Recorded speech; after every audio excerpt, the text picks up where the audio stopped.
Hello, everybody, and welcome into the Casual Sports Podcast. As always, I'm Alec Caberna. That's Mike Wolfgang. This is the show. Matt Morrison, again, not on here at the moment. We've been told he might make appearances later on in the week. He's hoping to.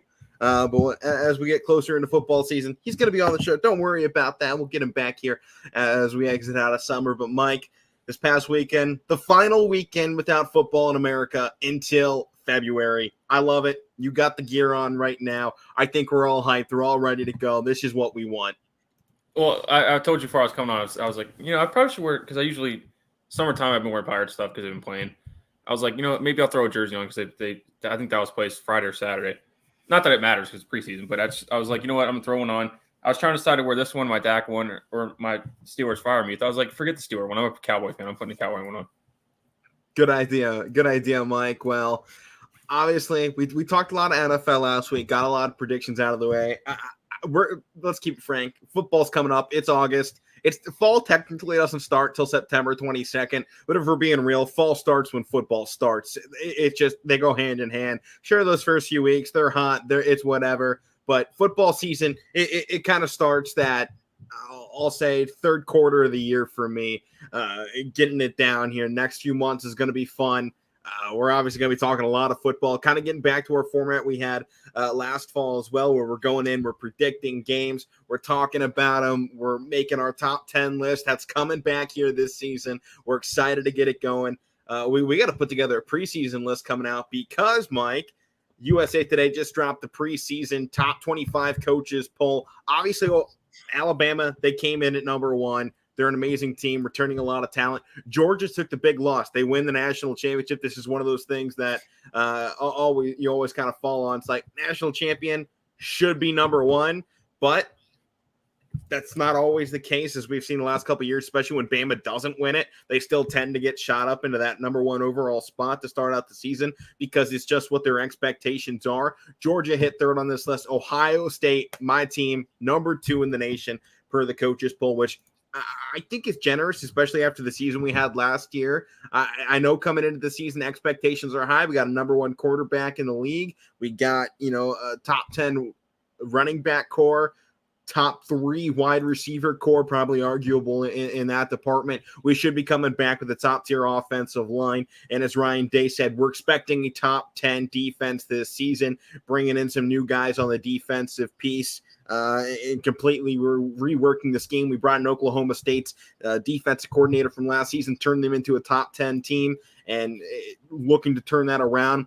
Clemson, they're back in this group here, Mike. They got the number 4 spot in USA Today, and I think this is wishful thinking by the coaches. Obviously, I think a part of this is they know Dabo Swinney, and Dabo's not going to have bad years. Or too bad of years, even his bad years, just like Saban, it's still being pretty good at this level in his career at this stage.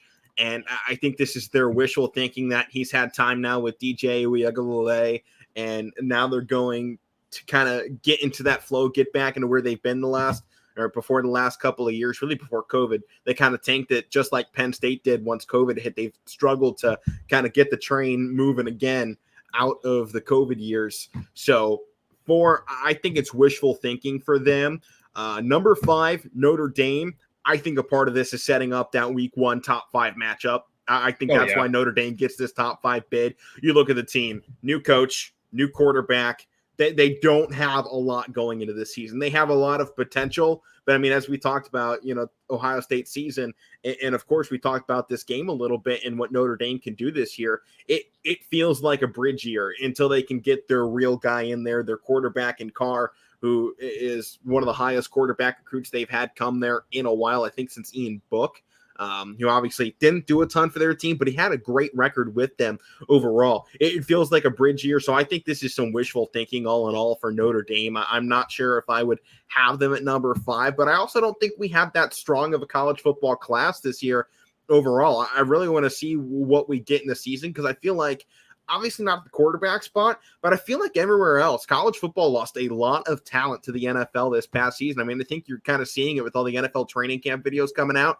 Rookies left and right are making some absolute phenomenal plays in training camp, and I haven't heard many struggles from a lot of rookies, especially not our top graded ones in the NFL so far. So I think we're going to see some new stars this season, hopefully, in college football. Obviously, there's always a couple that shine bright, but I hope we get some new ones because I feel like college football this season, it's taken a little bit of a step back, at least here going into it. Obviously, once we get down to the national championship, we'll know who's who and whatnot. But I think especially when you look at this top five, Notre Dame, Clemson, Georgia, Ohio State, Bama, they all lost a lot. And out of the teams coming back, Ohio State and Bama returned the most out of these five squads. So they're probably the two preseason, not to be a homer here for Ohio State, but I'm going to be. They're probably the two most favorite teams I think you got to look at going into the season out of the top five.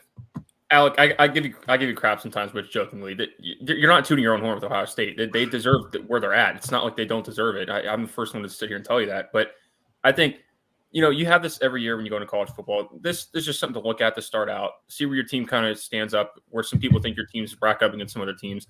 You're going to lose talent every year at the draft. And I think a lot of teams, pretty much all these teams on this list, probably the first quarter of it, probably the first 25 teams, they find ways to bring people back, whether they win or lose. But there's going to be parity this year. There's always parity in college football. We think there's some teams that this top five will not remain. No, it won't. I mean, and I think Notre Dame and Georgia are two of those big ones that are going to drop. I think you got a real potential. Clemson's not going to be where they want to be. Ohio State is still a question mark. The defense is still a liability. They're obviously going to have 9 or more wins, so it's not going to be a bad season by any stretch with the offense they have. But to end top five, could not happen. I mean, we saw it last year with Ohio State. They had fall apart to the wrong time, and it dropped them out of that top five when they really needed it down the stretch. And there's always going to be something because, especially in these top 10, I don't think half of these teams are going to finish where they are right now. I think, especially the top five, I was going to say what you were just going to say. I think probably Georgia, Notre Dame. I think we talked about that when we were running through their schedule a couple weeks ago. I think Clemson's it's going to be another good year for them. I really think they're going to bounce back. But all these other teams, I hope so. They need it. College football's better when I think they're better. But I think this is another type of year, just kind of similar to last year. We had two teams with Michigan and Cincinnati that got in the playoff. That two teams that never made it this year. I think it's some potential at least to start out this way that we're looking through these rankings schedules that we probably could have another year where there's one or two teams that probably make it that haven't made it before. Because I think Ohio State and Alabama are probably shoo-ins to get in. They're probably the two, at least on paper, to look at the start of the season. They're probably right. Number-wise favorites. If you're putting bets down, you're putting them on those two teams. There could be upsets along the way, whatever. They've shown the last few years that Alabama's lost a key game last year. Ohio State lost a couple games the last couple years where things get shaken up. But on paper to start the year, they're probably the two favorites. And that leaves two spots open. That I think the same kind of thing last year. That for most of the year last year, we were like, hey, Cincinnati's got a chance. And then the last couple weeks, Michigan made their run. I think there's probably going to be another year this year where you might see two teams that haven't got in before. All right, so we talked top five. How about the next five? So number 6, Michigan. Number 7, Texas A&M. Number 8, Utah. Number 9, believe they're going Oklahoma here. It's OU. Could be Oregon as well, I guess. But I think they're going Oklahoma in this spot.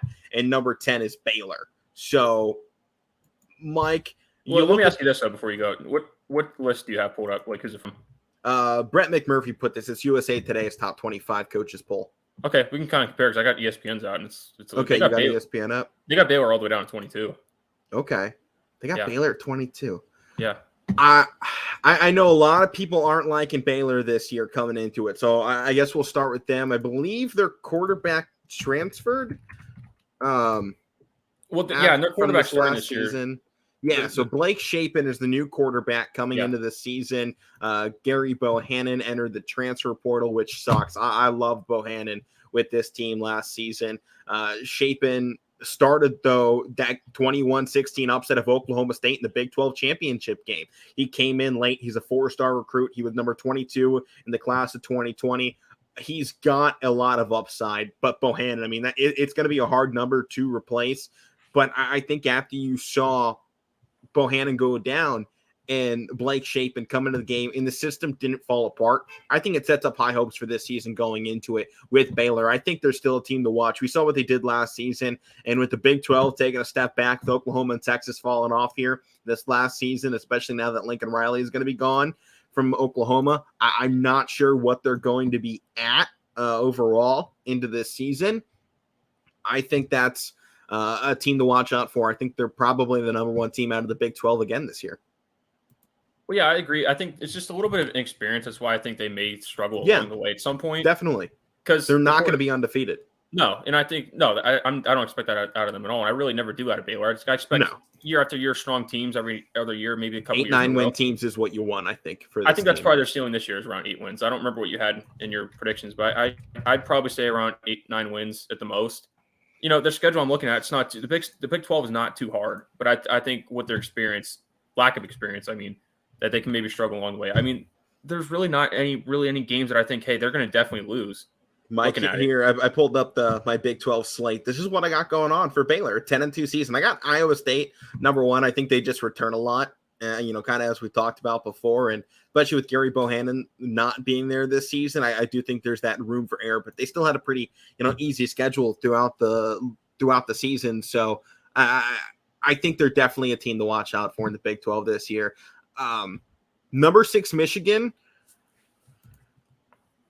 As a Buckeye fan, I like being ranked ahead of Michigan, but if this was the other way around and Ohio State beats Michigan and in the prior season, I know this. I'm obviously talking retrospectively, going, hey, they beat us last year. I think part of this, Michigan should be rated higher than Ohio State, and I hate saying that as a Buckeye fan, but you're being an analyst here, right? Kind of as an unbiased analyst going into this. Did Michigan not show last year they had the upper hand on Ohio State? I know they're losing their three biggest.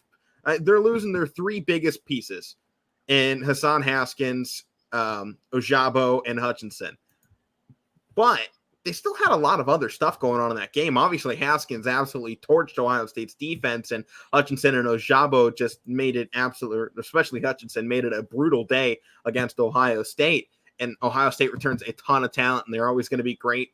But I think when you go into this preseason poll, obviously I think when we put ours out, I'm going to have Ohio State higher. That's how I'm going to vote on this one, because I do think going into 2022, they probably have a higher upside than Michigan does this season. I think Michigan hit their peak last year, probably a little bit of regression going into this season. Not much. I still have them only losing the 1 game at the end of the year. But I think, Michigan deserves that top 5 spot. I think they deserve it more than Clemson at least. I definitely say over Clemson, 100% over Clemson, and I'd go to coin toss on Notre Dame. I think those 2 teams pretty even. I might give Michigan the edge because they got McNamara returning, and Notre Dame doesn't have a quarterback. I think though, you're right, and I don't agree with you because I do like head-to-heads. I tend to value them a lot. So if you're going by that, yeah, they should be ahead of them. But I think it's the fact that you're looking at you're looking at people need to understand these preseason polls. Most of it's not really based off last year. A lot of it is, but they're basing off of how many number of recruits you have in this class, how many guys you have returning. That's what it's based on. And Ohio State's going to be stronger than that because they are always stronger than Michigan in that department. And they lost so little. I mean, they lost big pieces. Don't get me wrong, but defensively, practically the entire unit's returned. Offensively, they lost 2 guys. And you touched on a lot. They struggled in some departments last year. And, if they're bringing back most of those guys, you would think at least going into the year they worked on this stuff and at least got better at it. And we saw in the Rose Bowl game, I mean, they had receivers that stepped up. It's not like you lost a lot of talent at receiver, but a lot of guys step up where it's not going to be huge. I mean, they only have the son of one of the best, NFL wide receivers in Marvin Harrison Jr. out there. So, I mean, he's going to be exciting to watch. Watching Marvin Harrison out there on the field. We saw it in that Rose Bowl game like you're talking about. Dude's a stud. And not to mention Julian Fleming, the number 1 guy from, I think, 2 or 3 seasons ago now. He got stuck in depth. He could have transferred out, and I don't think anybody would have blamed him. He stuck it out. When Jameson Williams left, I think it really opened the door for Fleming to be like, I'm going to head out too. But he stuck the course. All I've heard out of training camp so far is that Fleming has really looked phenomenal going into the season. He might not be one of your starters this season, but he's going to be one of those first guys coming off the bench because you got Egbuka, Harrison, and oh my God, my brain just blanked. Jackson Smith-Njigba. There we go. You see what I sent today? No, what did you see? Maybe I didn't send it, but he was showing up to Ohio State practice wearing his brother's jersey that plays for the Pirates. There we go. I love to see it. But, Mike, this next 5 here with Michigan, I think if you're going to have a next 5 and Michigan's in that list, they have to be at the top of it. So I agree there. Texas A&M, Mike, most of the time I'm not high on Texas A&M. I normally don't like them, and I normally say they're overhyped. But they got the number 1 recruiting class coming into this season, and I think that makes them dangerous. I don't think they're going to finish here in the top 10, but, I believe I had them as a 9-3. Yeah, 9-3 team here in the SEC. I think in the next 3 years, it's going to be A&M's time to, they pulled the upset over Bama last year. I don't think you get that 2 times in a row. That just doesn't happen. But I do think they're a team to watch out for this year down in the SEC. I don't mind them being here at 7. I don't think it's where they're going to finish, though. But I think when you're putting together a top 10 list and you see that number 1 recruiting class they brought in, they've been pulling a lot of great recruiting classes down there. I think it's definitely somebody you have to kind of lean towards to give that edge in the top 10. And I think when we get farther down the list, I'm not sure you'll find too many teams that you could confidently say over a team like A&M. You know what? And again, they're gonna come out this year with a little bit of chip on their shoulder because I know they're downplaying it now. We talked about a couple weeks ago, Jimbo Fisher downplaying this Alabama game. But hey, I know it doesn't happen, but we saw last year a couple of times that things happen for the first time. Yeah, that was the first time a former assistant of Nick Saban beat Nick Saban in Alabama. So it was 1 of 2 losses Alabama took last season. The other came in an SEC championship, or the other one came in the national championship. They won the SEC, not the national. But still a good year. I think A&M, they're on their way up. I definitely think they've been overhyped probably the past 7 years. But I almost want to say I don't mind the push this season. Hey, when you deserve it, we'll sit here and tell you that you deserve to praise. What you have them going this year? I think you had a pretty good record. 9-3. Yeah, that's a good record. That is a solid record for them in this conference. SEC, we always talk about how tough it is. And I can't wait for the the Alabama game too, because it's on my birthday too. So I'll be nice. I'll be watching that. So, but I don't know. If they could beat them 2 years in a row, that's a really, really good year. That's a really good step in the right direction because we're talking about where they're sitting right now. If they can do that, get to that, make some other, good things happen along their schedule. That's a good step for them. I'm agree with you. I think they're on pace to do something the next couple of years. When you pull this many recruiting classes in high level, if you don't, something's wrong, right? Something wrong. Yeah.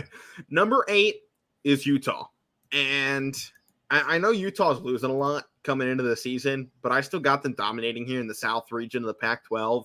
And they're big, right? It's not strong, and their biggest competition is going to be Arizona State and Colorado, potentially USC. I had USC going high. I'm buying into the potential for that list. I did earlier in the season. I'm still going to be very wary, though, especially as we go into our top 10 polls that we're going to put out here on the show in the next couple of weeks before we hit the season.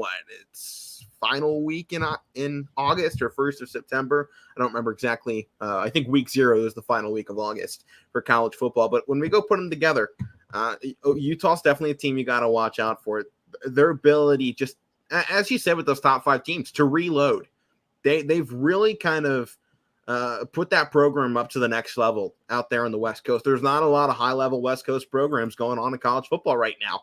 And I think them and Oregon have really cemented themselves as those premier West Coast teams, much like USC did, 10, 15 years ago before they fell off. They were that premier West Coast program for 70 years in college football? Mm-hmm. It feels like Oregon and Utah, they've both taken that step to kind of overtake those marks, especially Oregon the last 10 years since the Marcus Mariota couple of seasons. They've really taken steps in the right direction. And I think when you look at this Utah squad, they're right on that same path. I think they might be a little bit behind Oregon in terms of their development. They're not getting as much money, obviously, because Nike's located, in Eugene, Oregon, and they're just feeding that program money and 1,000 jerseys a season. But I do think Utah, they're building in the right direction. I hope the Pac-12 doesn't fall apart completely after the USC and UCLA move, because these two programs, I don't know how well they're going to fit anywhere else, but they're a stronger program that I think college football does need.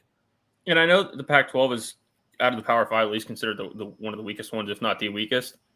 And yes, it is Mike Parsons jersey. We are going to lose this Halloween. Yeah, we are. I'm gonna have another disappointing year. All my teams, all my teams have bad years. But I know. Yeah, I'm not saying it, so don't expect me to. That's why I threw it out myself. What was I saying? I don't remember now. Something about Utah. Well, no, the Pac-12. I know Pac-12. It's been considered the weakest of the Power 5 at least the last couple of years. But let's not forget what Utah did last year. Give them credit. They beat 2 games against Oregon. They had to beat. Oregon had a good year last year, and for a lot of that part, for the most part in the Rose Bowl game, Alec, they were hanging with Ohio State pretty tough. So, and they didn't lose too much. And looking at their schedule, it's not that hard. Like we said, it's Pac-12. Only they played that USC game on the 15th in October, and according to your projections, 11-1. I think that's just buying the hype part of USC. It's kind of like saying, they should do this. They should go 11-1, but we don't know because there's too many moving parts, new faces this year. But I like where you have Utah this year, and I like what they can do this year. Honestly, I think they're in a good spot in these preseason rankings. I think ESPN has them at 13. I saw some other ones. They're right around that area. I think that's can kind of be a little bit low for them, but I think that's a good spot to start the year. Yeah, Mike, and you look at their quarterback and Cameron Rising. He didn't have the best game in that one. His completion percentage was off the charts, but their defense is paying dividends in that game. Despite allowing 573 yards from C.J. Stroud, their defense still made some big stops, and especially in that first quarter when Ohio State had no points, the only quarter they didn't have any, and Utah took a big first half in that game. They were favored to win it all the way down until Ohio State tied the game at 38, I believe, in the fourth quarter. And then Ohio State was finally given the edge to win that game, and they obviously did come out on top. But Cam Rising in that was 17-22. He's coming back now for his third season, second year starting at Ohio State. Or not Ohio, pardon me, at Utah. Brain's going haywire here at the moment. He was 66th in passing yards in the nation. Only had 5 interceptions, though, last year, and he had a QBR that ranked in the top 10 in college football. He's definitely a guy you got to watch out for in Utah this year. If he takes that big step and they finally move the football passing wise a little bit more this year, Heisman dark horse. Throwing it out. CBS has Utah all the way to 4 in the preseason. I don't hate that. I don't either. I don't. They have them ahead of Clemson. They have them ahead of Notre Dame. They have them ahead of Oklahoma and Michigan, and A&M to Baylor, to finish out the top 10. I don't hate that at all. They deserve it. Right. I mean, what can you say they didn't do last season? They won their big games. They did what they needed to. They won when they had to, and they came up just short in the Rose Bowl against a team many considered to be one of the 4 best in the nation in Ohio State that had 2 slip-ups. And see, I do agree with this comment that I think they are a good team. I do think they're just missing a little, I don't want to say talent gap, but some type of an explosive player that you have to be a national contender like Ohio State or Alabama or Clemson on most years, or even Georgia last year. I agree with that comment. I think they're just one explosive thing away, and I think that's something they struggle at, but they're still going to be content, in that conversation like they were last year for bowl games or whatever. Yeah, you got to watch out, though. 4-star running back coming in, Jalen Glover out of Lakeland, Florida. He's a Florida recruit, 32nd in the running back position, but he's still a 4-star guy ranked with a .8976, which, is just on the edge of some of those top players in the nation. And they're going to have an amazing dude defensively in these next couple of seasons. Lander Barton, number 2 linebacker, or number 2 player in the state of Utah, 96 nationally, 7th best linebacker in the nation. And I think he's going to be making some waves. They also got Nate Johnson, number 16 quarterback in this class, coming in. Not going to take Cam Rising's spot, but I think they are building in that right direction. As you said, they probably do need an extra piece. And as the one commenter put it up, they're missing that explosive element. And I think it's coming from a wide receiver or running back. I think Cam Rising is the perfect game manager, much like Derek Carr in the NFL. Game management. Just give him the ball, let him sling it. He's going to put it on the money. He's not going to turn it over. He's not going to give you super highlights. He's not going to, murder defenses down the field, but he's going to give you exactly what you need. And if you have a playmaker out there, I mean, if they had one of those three wide receivers from Ohio State last season, Cameron Rising's numbers would have been over 3,500 yards, probably 30 touchdowns, probably had another 2-3 interceptions as he's trying to force it down the field. But he would have been up there in a lot of conversations across the nation if he had a wide receiver at the caliber of someone like Jamison Williams at Alabama or Ohio State's and any of those three, or Drake London from USC. If he had one of those guys on his squad, he would have been a top player last season. Yeah, Jahan Dotson, I'll throw him in there too. Yeah, he was a playmaker. I mean, he's the only reason you guys are above 500. I'm putting it out there. You're right. There was not a lot going for you guys last season. He held on to some of your biggest plays for a good portion of that season. Well, to be serious though, he was the guy, and I think that's what we're saying that Utah needs is that guy. You need that guy that just when you need a big play, you know who you're going to. The defense knows, but they can't stop him anyways. Yeah. I mean, that's what makes teams like Alabama and Ohio State so lethal, because they have 5 of those across the field, and you don't know who they're going to.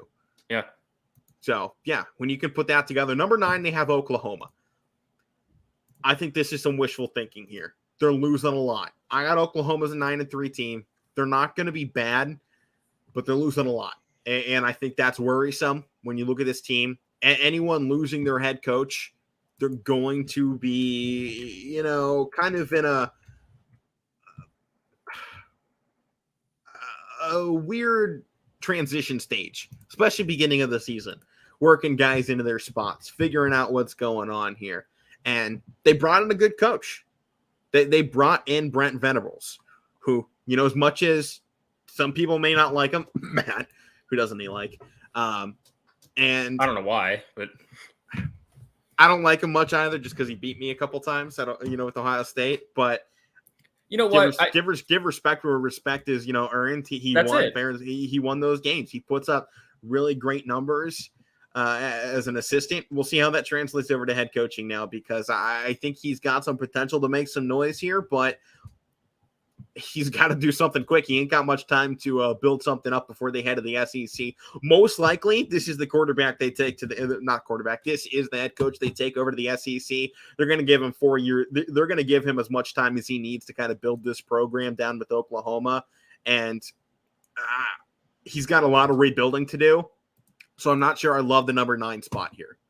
Well, for Venables too. I mean, I don't understand why Matt doesn't like him, because Matt just doesn't have reasonings, but that's fair for you to not like him. But I'm just saying, as much as we sit here and talk about how elite Ohio State is, as much as you talked him up, deservedly so, isn't that a good thing? He found a way to beat your team a couple of times. Yeah, so that's kind of, if by the standard we're giving Ohio State, that's give him credit. He beat a good team. But I think with Oklahoma, though, to go back to them, I think ESPN has them at 8 to start the year. CBS has them at 7. I think they're in this spot every year, and I don't understand it. I think last year, I didn't, based off the previous year, they were okay to be in that spot. But I think going into the year, or for early parts of the year, they didn't have that great of a year last year for Oklahoma standards. I know they found a way, but they just didn't feel like they were that team like they were the last couple of years before that. I don't know about this year too, because they did lose a lot of players. I know you still have 9-3. I don't think that's out of the question. They did bring in a good coach, but I don't think they stay around the spot the whole year. They got a nice guy from the transfer portal too. Former UCF quarterback Dylan Gabriel made the move out of the UCF Golden Knights program, and 26 starts for UCF, 2 seasons, 70 touchdowns, more than 8,000 passing yards. He also ran for 634 yards and 8 touchdowns in just 26 games. 347 of those were designed runs. So he can run this RPO system. He can run an option system. He can step back in the pocket. He can throw it. He has a 71.7% completion percentage. This guy has all of the numbers to be able to work into Jeff Laby's offense. So long as, this offensive style doesn't change too much. Brent Venables, he's defensive side guy, I believe. Yeah. He's bringing in that strong defense here. And I imagine he's just going to kind of go, hey, Levy, take the offense, let it go. Keep doing what you've been doing. This offense has been great. It's a defense that needs adjustment. That's why they brought me here. They brought Venables in to this team to fix the defensive half and fix this unit and put them into a spot where they can once again get into the Big 12 championship, which with the conference that is changing towards a more balanced system. You saw it with Baylor and Iowa State and Oklahoma State last year. If you're going to win this conference now, you got to have some defense. It's not the defensive level of the SEC or the Big 10, maybe not even the ACC, but they've definitely made some noise. They're probably still the worst conference when you talk defensive ratings, but I think they can jump to Pac-12 this year if Oklahoma takes that step with the rest of the conference. Yeah, because Big 12s are more shootout type of teams. I think that's what Oklahoma's been the last couple of years. They've been the ringleader of that discussion in the Big 12, that they're more high-powered, more shootout teams. And they're not really going to stop you defensively. But they found ways to get through that. But if they build the defense with Venables, which in my opinion, that's why they brought him here. They brought him in for the defensive aspects. I think that's where this change is going to come from. Yeah. All right. Number 10, we talked Baylor. So how about the next 5 after that? Number 11 on this list, Oklahoma State. They're giving some love right now to the Big 12. They go Oklahoma, Baylor, and Oklahoma State. And I think it's fair that they put these 3 teams right next to each other because it seems at the moment it's a coin flip for the best team in this Big 12. And I think it's between these 3 schools, which obviously isn't coin flip because only 2 sides there, but I don't know many 3-sided objects to flip. So there isn't a lot of 3-sided objects, is there? Not really. Now that I'm thinking about it, I'm like, huh. Good well, question.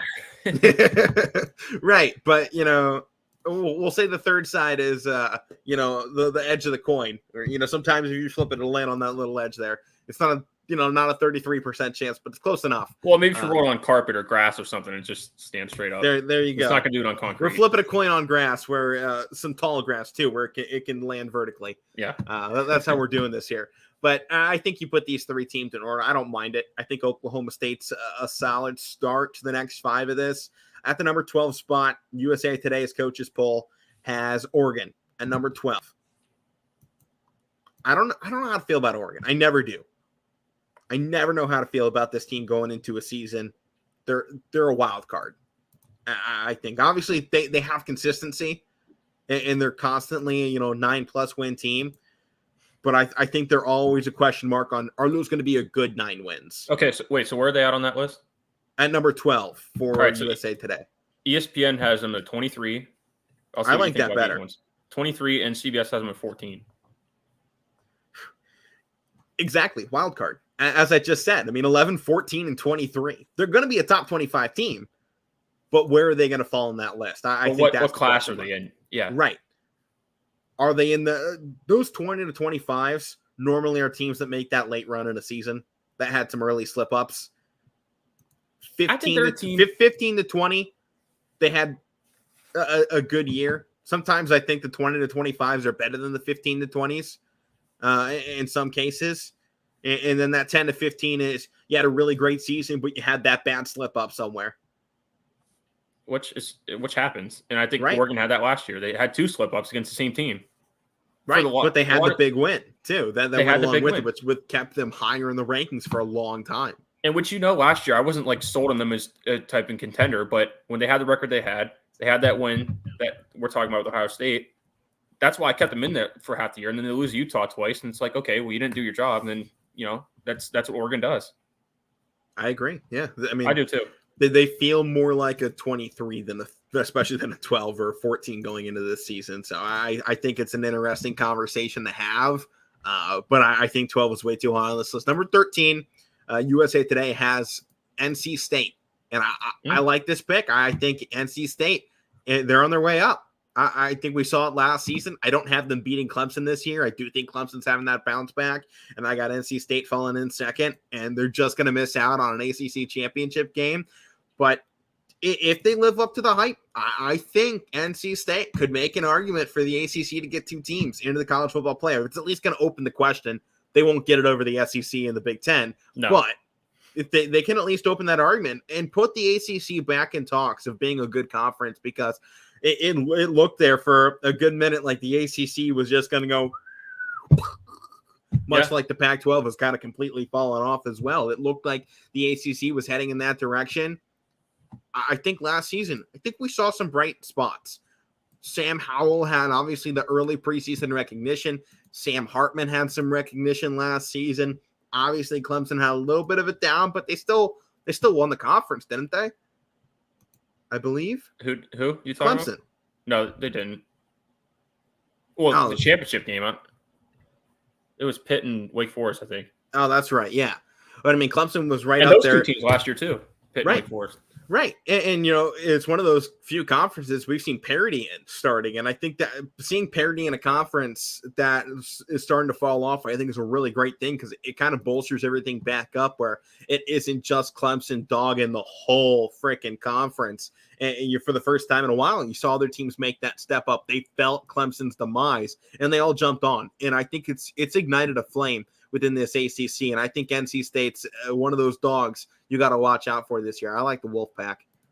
Well, I think we didn't bring them up yet, but since we're talking ACC, I do like what the ACC has this year because I think last year it got a little bit of a chance to build up for this year because we all think Clemson's going to be back. I like what NC State has. I think CBS actually has them at 11, so I think that's a good spot for them to start. It's not in these two rankings I'm looking at, but there was one I saw today according to Pitt's Instagram account. They had Pitt at 16 on one list. So that's USA Today. Yeah, that's the one I got. Okay, so that's what you got. And then there's some other ones too that aren't, there's not a whole lot of ACC teams, but even North Carolina, according to ESPN, they're at 19. I think that's a good spot for them after losing their quarterback too. To start for UNC top 20? No, I'm saying where they're at. I think that's generous because they lost. That's really generous. Pitt's right behind them too. I don't know why Pitt's behind them because I believe Pitt beat them last year. Pitt had a way better year than Carolina last year. Yeah, didn't Pitt though lose their top wide receiver and quarterback? They did. They did. That's probably why they pushed them. But I think they're still a lot better. And regardless, there's a lot. Right. We'll get to how USA Today has them, and I don't think USA Today's coaches poll messed up a lot. I think there's a couple spots where they were like, question mark on it. But I think out of the ones we've talked about so far, I think USA Today has got a pretty decent list going. Yeah. So at number 14, Michigan State. And I think this is a perfect spot. I might push them a little farther back, maybe at 15 or 17, but this feels like a perfect spot. They got Peyton Thorne coming back for his third or fourth season now with the team. Mel Tucker's really been hyping himself. You're hyping up the team and going, hey, we understand that we don't have Kenneth Walker. We understand what the goals for this team. And he said it a lot. He said, our goal is the same goal as everybody else. It's a national championship. It's beating Ohio State. It's winning the Big Ten, beating Michigan, and winning the national championship, getting into that college football playoff. He set the goals high. I love the standard he's coming in there throwing because it's the same one that D'Antonio had for this team as well. It's, hey, we are going to be that team out here in East Lansing. We're not Ann Arbor's little brother. We're not third place or fourth place in the Big Ten. We're going to be a top school. We're going to fight for it. And I love that mentality for Michigan State to have. I don't think they're going to replace Kenneth Walker going into this season. I think they got another transfer running back coming in that's expected to take some big reps for them. But you're not going to get that production. And I don't think Peyton Thorne's that guy. But we could see. And I think having them at this middle of the top 25 is a good spot for them to fall because they earned a high spot after last season. I don't think you can throw them out the window just because of their one loss on the offensive side. So I think they're a team you got to continue to look at. Yeah, because we just said every team loses somebody after every year. And I think, that's the right message for Mel Tucker to have. And I think that's what you have to have in college football is that, we lose people, we're bringing people in, but that's not what the message is. The message is we're going to go out and play. And we're going to, whatever happens. If we slip up, that's going to happen in college football. Not every team goes undefeated. Like I keep saying that every single year. You're not going to do that, especially in the Big Ten. But I think that's the right message for Mel Tucker to have. I think he's got something good going there. I don't know how good they're going to be this year. I'm not going to put a number on them or anything, but they're definitely going to be competitive. I believe he still has a losing record as a head coach, which is kind of funny after the year he had last year. So I hope he can put that record over 500 and put him up there as a man to stay, because I think the way he's gone so far is a good direction for Michigan State to be in. Big Ten's better when Michigan State's up there. Yeah, I agree. When the Big Ten East is strong, man, it's so fun to watch. When you watch Penn State, Michigan State, Ohio State just beating each other up every week, how can you not say that's one of the best couple weeks in college football? It's always the middle part. The Big Ten's throwing their heavyweights at one another. Yep. Yeah, they're not going in there week 11 and 12 facing FCS opponents. They're going up against other top 25 teams. Yep. That's why I love it. Late season games that matter. That's what. They're always that middle part or the end of the year. It's great. And Here is a team at number 15, USC. And once again, it's kind of as we were talking about expectations, right? We're expecting them to be a top 5 team, but they haven't earned that spot. Give them one of those final 10 spots in the top 25. 15 might be a little high, but as I'm looking farther down this list, I don't hate the teams they have them ahead. So I think 15 is a decent spot. Where does CBS and ESPN have them? ESPN, I don't even see where they're out on this list. I'm going all the way down. So they might not be on it. They may not be on it. I'm going to see what CBS has. CBS has USC at 12. Okay, so CBS is high on that one. Yeah. CBS seems a little high on a couple teams. I'm fine with that. I don't know. I think it's a lot of wishful thinking still. And I think we have to manage expectations. Every coach talks about that coming into the season, right? Manage expectations. I think that us as fans and analysts, we got to manage our expectations with this team too. I gave them in the 11-1 record because that's what expectations have been so far. But I think we also have to realize, first year head coach, guys from 20 different teams that haven't played together a ton. Obviously, they're getting all offseason to work. But manage expectations. Take this game by game. Slow it down. I don't think you can look at the big picture for USC yet. They have a favorable schedule, and that's the biggest thing for them. They have a nice schedule for this first year, and I think they're going to live up to that height just because they have that easy schedule. And I think 15 is a good spot for them. Just like Michigan State. What do you have this season? We know what you should be and what you were. What are you going to be? I think for me, though, that's a good place to start them, considering the expectations versus the new faces and like the stuff we're talking about, that the reasons why it's not going to go that way. I think 12's right around the place. Would you say that yours has them at? 15. Anywhere in that range, I'm fine with, because odds are they're going to have a better year compared to a worse year because of the conference where they play in, like we just said. And a lot of their talent's going to outweigh a lot of other teams that they play. But that doesn't always win you games. I think that's fine for me to have them. If they go on a big run and stuff to start the year, that's fine. But I think that this part, just with a lot of new faces, new head coach, and like you said, training camp, but it's different with training camps compared to games when you actually start the season. It's a good place to have them, I think, that because it's 12 to 15 range. It's not a bad spot to be in. Not at all. Not at all. It's kind of that perfect balance spot because you're not expecting national titles, but you're also not expecting an 8-win season. So I think a 9-3 season can potentially keep USC in that spot too. So it's probably an expectation. Hey, 9 or more wins, and you're going to be in this same area. That's where we expect you to fall this season. Number 16 on this list here for USA Today, they got Pitt, and I think I like Pitt here. I think that this is a fair spot for what they lost and what they returned. So I think I like Pitt as what does that have? Number 3 team out of the ACC this season. I think that's fair. So ESPN has them at 20, and CBS has them at 25. CBS, man. The CBS is weird, but it's just the first 2 I saw to pull up. I think I like ESPN's list better, but actually I don't know. USC's not on ESPN's list, but I think that's okay for Pitt too, considering because that's not projecting what they're going to do this season. Like we said, it's what happened last year versus what they're bringing back this year. That's right around where they finished last year, so I'm fine with that too with Pitt, because I just said I think the ACC is going to have a stronger year this year. I think Pitt's going to be in that mix too in the ACC, not to be contenders, maybe in the conference, but not overall. I mean nationally, but I think it's fine for Pitt too to be where they're at. All right, and this is the first spot I think in USA Today after Pitt that I think I'm kind of having one of those. I think from the rest of this list down, I'm not loving the list for this coaches poll in USA Today. Number 17, right behind Pitt, is the U, Miami. Really?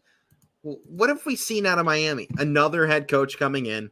Obviously, this one's a lot better than their last. Oh, let me stop there. You think that's questionable? ESPN has Miami at 9. What have they done? Nothing. That's the thing. It's what have they done? What have they brought in? Well, CBS actually did better on this one compared to ESPN. They got Miami 19. I'd rather have them 19 than State or whatever I said it was. 9. Right. 17. If you're going to rank them, 23, I think it is closer to where this team should be on a preseason list because they brought in Cristobal. Okay. What else did they bring in? I mean, he's not a player. He's got to have guys, his own guys with him to succeed. That's one of the things I'm looking at right now is the USA Today did not do a great job of managing their expectations. They're a team year after year that gets, this might be their Miami does something and they don't. It's the U.S. back. And now they got rid of the turnover change. The most interesting thing about them. Yeah, so now they really have no entertainment factors. No entertainment. What's the culture going to be? I don't know. They're going to go back to being the convicts. I don't hate Cristobal for getting rid of that because that's kind of like the previous regime. Let's start over. I'm fine with that. Right. It's not like a clean slate. Yeah, I'm fine with that. But 17, no. And then 18, they got Texas. And I don't hate it, but the reason I don't like it is because of who they have behind Texas. Number 19, Wake Forest. What? Wake Forest has been a dominant team in the ACC. They've been really in the last 3 seasons on par with Clemson in the last couple of seasons. They've been right next to Clemson for a majority of it. You have Clemson at 4. You got NC State 13, Pitt 16. I'm sorry, Wake Forest is, I think, going into this season better than Pitt. And I think going into the season, they're on par with NC State. Yeah. I don't like them, especially not behind Texas. I don't mind Texas being top 25, but again, manage your expectations. Sarkisian didn't do much in his first season. I am expecting a better second year out of him.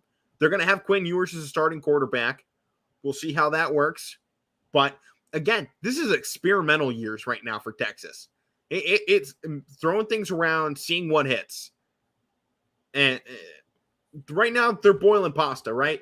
And they're taking a noodle out, throwing it at the wall. We don't know if that noodle is going to stick to the wall yet. We don't know if Texas is where they're going to be yet. I definitely 100% do not think Texas is going into this season looking, sounding, feeling at all better than Wake Forest. No, Wake Forest is far underrated on this list.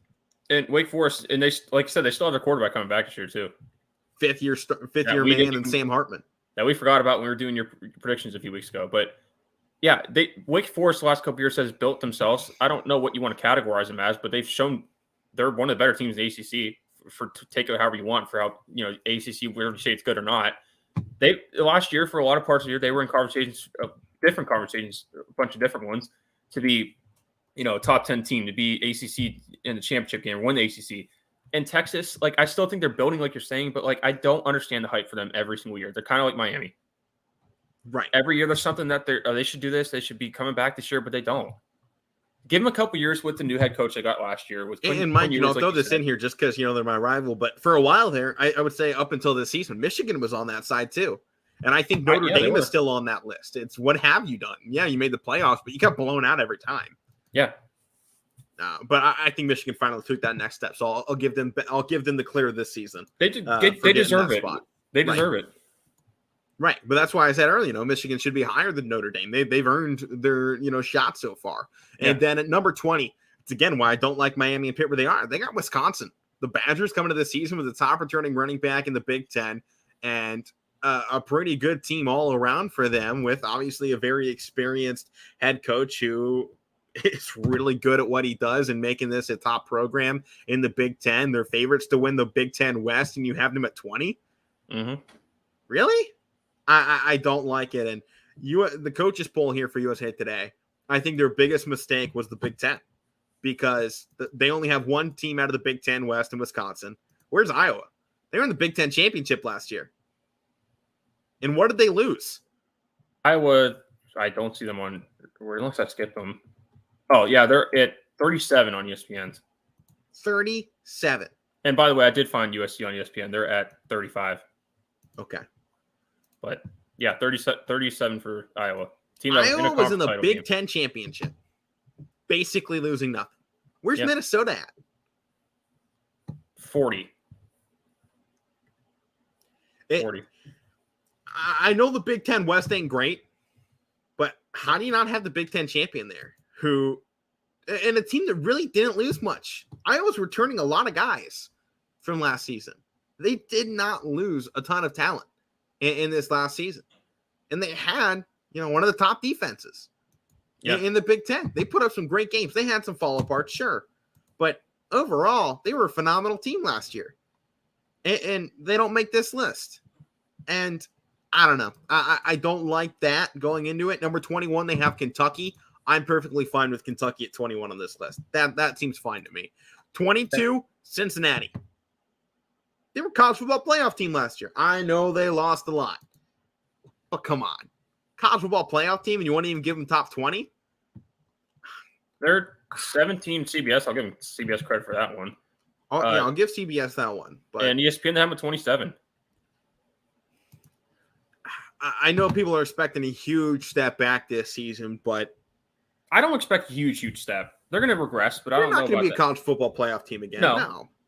But let me see what I had them at. I had them undefeated again, but that's not – there's losable games against Tulsa, SMU, and East Carolina on their schedule. So, but can they be a New Year's Six bowl team? Yeah, I think they can be. Right. I do not think 22 is a fair spot for them, and that's just – you look at this list, non-Power 5 teams for USA Today. They got 2 of them, number 25 with Houston. Those are the only 2 non-Power 5 groups. And I think that's a shame. Yeah. This is why you look at teams around the nation, and where's Coastal? Where's the Raging Cajuns? Both these teams were like 1 or 2 losses. How about App State? They've been 1 loss for the past 2-3 years. Yeah. This is why I said, Alec, I kind of hinted at the beginning. This is why I take these. I don't even pay attention to these because I take them with a grain of salt. They're fun to talk about. Though. It's fun to talk about, but it's like some of these teams are so far off. And Mike, it gives us something to talk about. There's nothing else going on in sports. I'm fine sitting here talking about them. I'm just saying when I'm talking about where teams are projected, half these teams are not going to be where they're at. I guarantee you to start the year, as we're looking at all of these, they're not going to be where they're at to start these lists. Most of these teams are in the same area for stupid reasons too. Like you said, there's a lot of these teams that have no business being where they're at. I know Cincinnati lost a lot. I know they're not a Power 5, but I don't care about the Power 5 stuff. They were in it. They were hanging with teams last year. They were in the playoffs. I know they lost, but 27 to start the year from ESPN, that's not good. Disrespectful, and I think it is. You lose credibility as part of it here for ESPN. Obviously, I mean they got plenty of credibility to lose. They're not short on credibility out there with ESPN. They're one of the most credible sports sites out there. But I think you lose credibility from fans as part of it, and every year everyone always talks about Power 5 bias and SEC bias. I'm not going to push SEC bias this year because I really do think they looked great last year, and I think they're going to be just fine this year too. So I don't think I'm going to push SEC bias out too much this season, at least yet. But I think this does kind of continue to play in, though, to that big name bias that ESPN buys into and all these other teams because they get the most clicks. And obviously we're talking about it here. So it's working for them. But I think you lose that credibility aspect of this is a respectable list. All right. Well, let's sit here and talk about credibility with ESPN because I think CBS, it's not going to matter what I'm saying here. I know we're kind of. I don't want everybody knows CBS just puts out terrible rankings to get people talking. I mean, you see it, the NFL power rankings, especially once those start coming out. Oh my God, no, forget about it. Only thing CBS puts out decent rankings for is college basketball. Well, Alec, I'm gonna use this here, and I know we don't have time. I don't want to go out of order here, but I got to hit this because it doesn't make sense. Go for it. ESPN has Penn State at 16 to start the year. I do not agree with that at all. And they are my team. I'm not even going to sit here and try to defend it because look at the teams that they have behind them. In 11-11 in 2 seasons, and look at the teams they have behind them too. Right. That they have Kentucky behind them. They have Pitt behind them. They have Wisconsin, Baylor, Oregon behind them. Tennessee, who a team I think is going to have a good year this year, they're behind them. Cincinnati, a playoff team last year, is at 27 behind Penn State at 16. I'm not Penn State finishing at 7-5 this season. I'm not, and even Wake Forest. Wake Forest is down to 30. They're behind Penn State. Iowa State's down behind Penn State. USC, I know we don't expect much out of them, but they're probably going to have a better year than Penn State. They're all the way down at 35. Iowa, a Big Ten title team last year, 37 behind Penn State. I'm not going to sit here and defend that. I know they're my team. Right. I give you credit for this one for going, hey, no, my team, they deserving that one. I told you, Alec, when my teams need criticized, I'll sit here and do it. They do not deserve to be there to start this part of the year at all. After what they've done the last 2 years, now they could come out and turn it around this year. At least on paper, they have some things that lead to believe that they could be in that spot, but not to start the year. They don't deserve it. No, they don't deserve it. And I think you look at and CBS has them at, by the way, 18. So they're 2 spots behind for USA Today does not have them on the list, and I think that's correct. That's fine. I'm not gonna sit here and argue it. Right. So at 23, they put Arkansas. At 24 is Ole Miss. 25 is Houston. I don't know how I feel about Houston. What conference are they again? Why am I forgetting here? Are they American too? They are. I have them the 6-6 team. Did I look at them wrong? Like, it really makes you question, like, what did I miss while putting this together? Who do they got as their quarterback this season? They weren't too bad last year, were they? Or were they? That they had a bad year. I don't remember. I'm pulling it up here. I mean, they finished second in the American, I believe is what I just saw. Yeah, they were 12-2. I think they're going to have some fall off, but fair enough. But okay, I'll give them 25 then. Maybe I missed something going. They probably see something we don't see. Right. I'm just going to say I probably missed something, so that's probably on me. I mean, I was going through 126 teams as one guy. ESPN probably had a team of at least 3 or more people working on that list, on their power rankings, and all of that is 20-plus man teams working together to build that stuff. I was one man looking through 120 teams. So, what was that? I don't know. Is that me or you? I don't know. It sounded like one of your dog just howl. Probably. Okay. It's about the puppy. Oh, okay. Yeah, that's probably it. Some of the comments to their top 25s. Pitt overrated. Well, this one guy thinks West Virginia is going to smack Pitt in the mouth in game 1, which I think is laughable. One of these other ones talks Clemson. They got no quarterback. I think part of that is true. DJ hasn't shown anything. Not DJ Oakley. DJ Oakley's got he's shown plenty on building a program here at YSN. Got to shout it out there. He's coming up next year in just a couple minutes on YSN with Power Hour. Got to throw it out there. But yeah, Clemson. I mean, they don't really got a quarterback. And also don't like Notre Dame being as high as they were. They got blown out by Oklahoma State in their last game. They're saying that A&M has no quarterback. I don't know. I don't know about that one, but I definitely see a lot of hate going on to what's being put out here by this list, and I don't think a lot of people are agreeing with it, especially the later half. I think you and I both kind of went top 15 was fine. Yeah, it is. From there on out, I mean, that's when the question mark's in all the time, right? It's what's going to be out there, and I don't really think you always know. Because that's what people care about is the top. These bottom halves, they just kind of throw it in together and just they go, all right. Who's going to get us some good clicks? Who's going to get all those comments going this season? I mean, that's how it is. That's why we only do the top 10 here on the Casual Sports Podcast. Yeah, it's also too confusing. We don't have time for that either. That'd be a long time to break it down. Perhaps we'll put these out later this week. Because then I got to sit here and think of reasonings for 25 teams why they should be where they're at. We ain't got time for that. We got classes. Yeah. All right. Well, we are out of time here on the Casual Sports Podcast. I'm Alec Brenna. That's Mike Wolfgang. We'll be back at it tomorrow. Power Hour coming up next on your sports network.